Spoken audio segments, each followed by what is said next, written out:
back in the early 90s. We always had a suspicion that there were a lot of corrupt cops out there. More than 100 police officers have been suspended, fired, arrested, or convicted of a wide variety of serious crimes, ranging from bribery to murder. And once they got that gun and that badge, they became monsters. I'm still not the police no more. I'm on this good strictly to get what I can get. The latest police scandal is shocking. 9 officers behind bars indicted on federal drug charges. I was a cop. I was supposed to step in and say, hey, this is wrong. Many were involved in the worst case of police corruption the city has ever seen. Few were as notorious as Officer Lynn Davis. Nicknamed RoboCop for his hostile way of policing, jacking up everyone he came across. He'd been suspended 6 times and the subject of 20 complaints. Lynn Davis and his crew, known in the community as the Desired Terrorist, pushed drugs, robbed dealers, while extorting other dealers for protection. All while using violence, witness intimidation, and falsified evidence to control the streets of New Orleans. In 1990, Lynn Davis was targeting a new young hustler that had taken over parts of the Desire Housing Project. Sherman Singleton, aka Pusshead. Wanting in on the local stash spot, Lynn Davis began sending word through the streets that Pusshead had to pay for protection or suffer the consequences.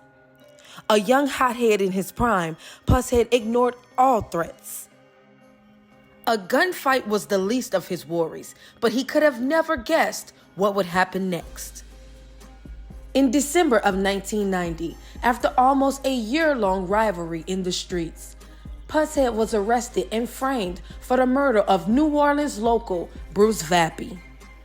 And who was first on the scene to name Pusshead as a suspect in the crime? Officer Lynn Davis. A lifetime prison sentence would rest on the word of a crooked cop. It would take 4 more years of corruption and the murder of Kim Groves to stop Lynn Davis.